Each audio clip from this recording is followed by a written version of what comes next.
Hey friends, Matthew Harris here with wealthwithmatthew.com. You know what I decided to do? I decided to make a video series here for Facebook for you guys that are fans of the page, that are following me online, to help you in your business, whatever company you may be with, by talking about things that you can do right now to improve your skill sets, number one.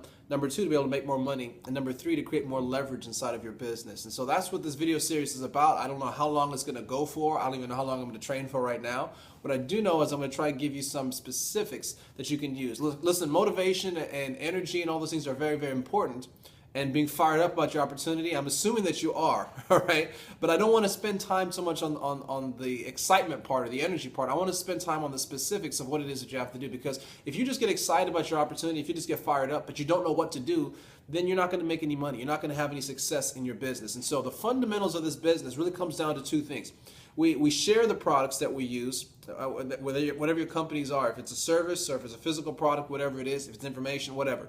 You use the product yourself. That's the first key thing. If you're not using your own products, how on earth do you expect other people to be using the products or to purchase from you at all? This whole business is built on word of mouth and people actually telling stories. So one of the most powerful stories and experience you can share with someone else is your own story on the products, how they made you feel, the impact that they've had in your life, the results you've gotten from those products. That's number one.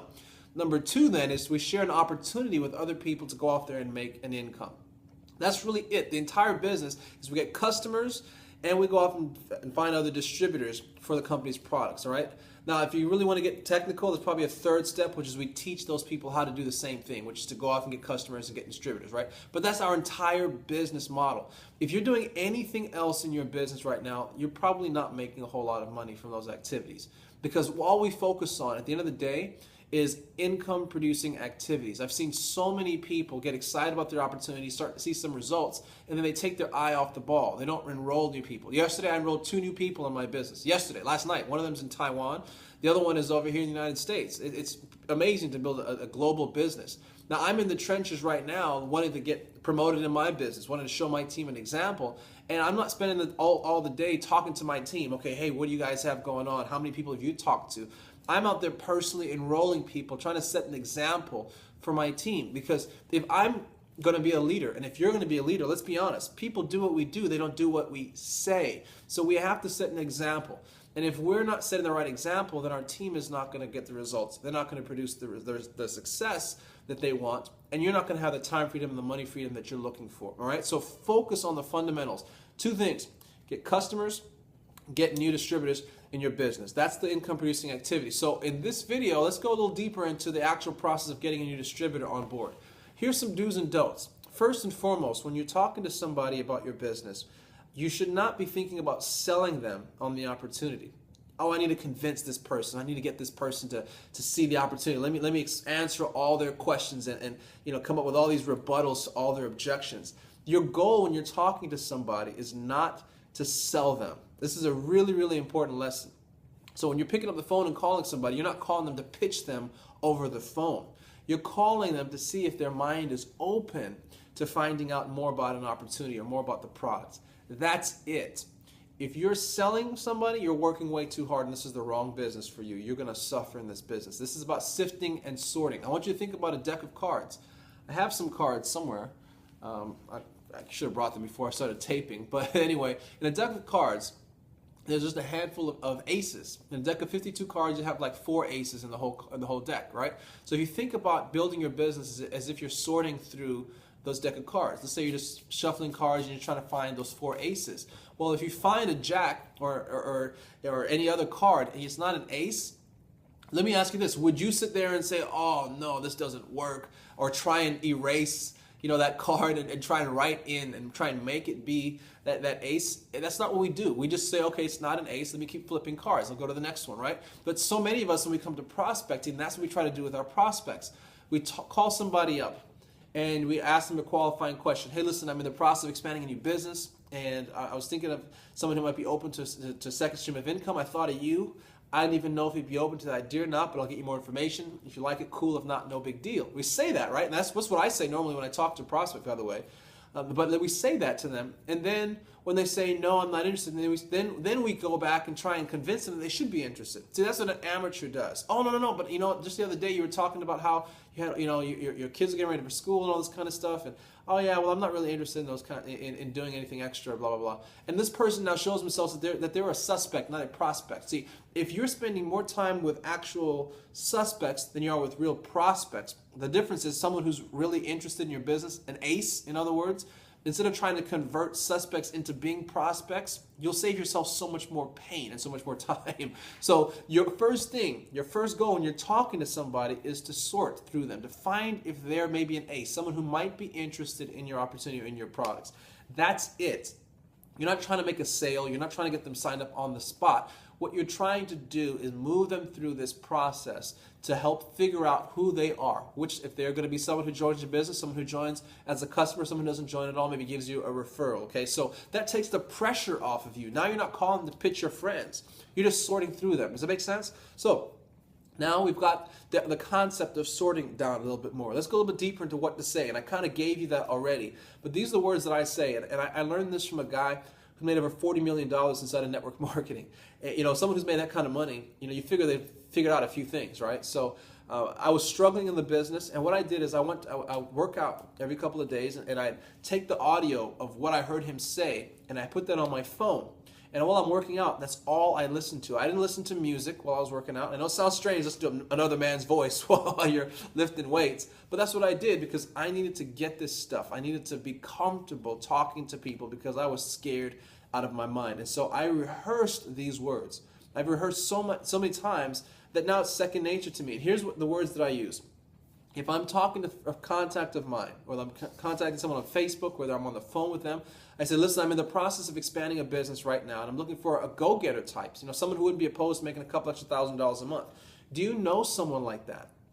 Now, that's an indirect approach. I'm talking to somebody who may be a prospect or who may be a suspect. I don't know. I'm trying to flip through those cards again, to use that metaphor, to find out if this is someone who might be interested. But I didn't do it by saying, hey, Mr. Prospect, I want to show you a business. I did it by asking him to refer me to someone else. Now, if I use it a lot of times if it's somebody who maybe I look up to, who is probably further along the success path than I am. We all have people like that we look up to.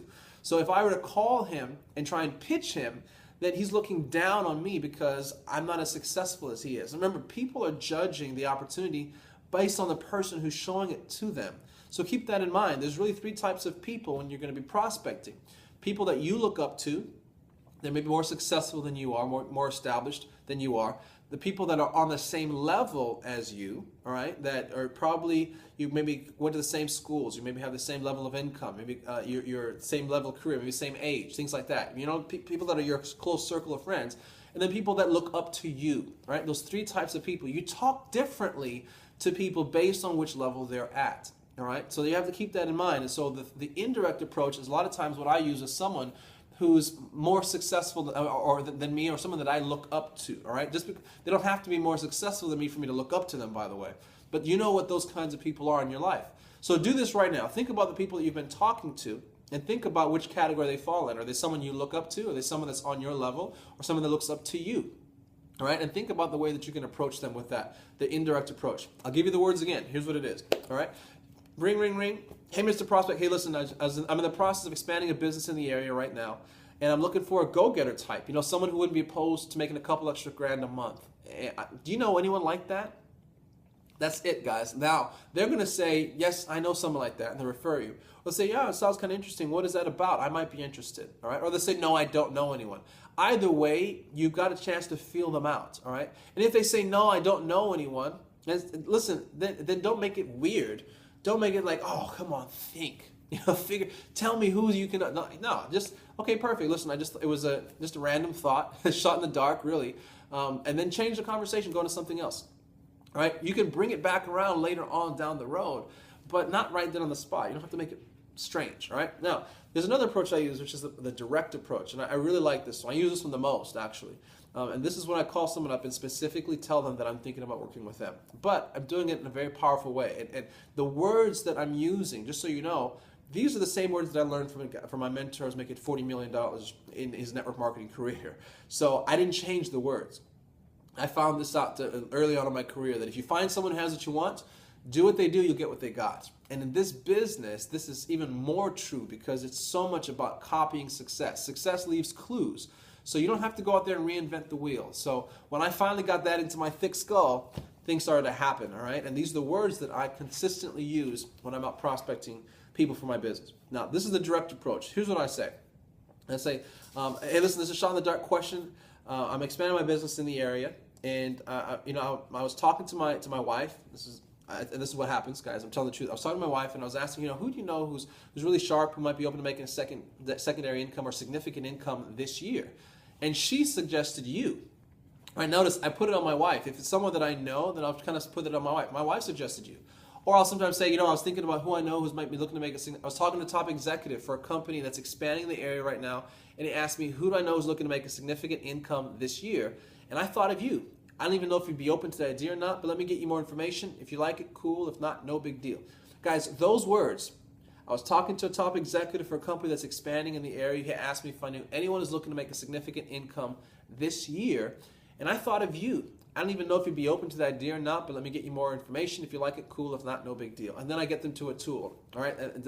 So whether I'm using my wife, saying it was her idea that I thought of this person, like a lot of times if it's someone who's married and I'm calling the wife, that's what I'll use, just to make sure that there's or if it's a single woman, I'll use that just to make sure that she doesn't think that I'm calling her, outside of business. It's a business conversation. The fact that my wife thought of her being a potential business partner of ours is a very, very powerful tool. You want to use that, guys. Remember, it's not just what you say, it's the dynamics of that conversation. But those words that you use, the way you position things, makes a big difference in whether someone's going to just knock you down or if they're going to actually accept what it is that you're saying. All right, so that's why I positioned it that way. So those are two different approaches you can use right now in your business. And that's really what your assignment should be. That's the takeaway from this. I'm not going to do this just to give you information, just to spend my time hoping that this adds value to your life. No, let's make it add value to your life.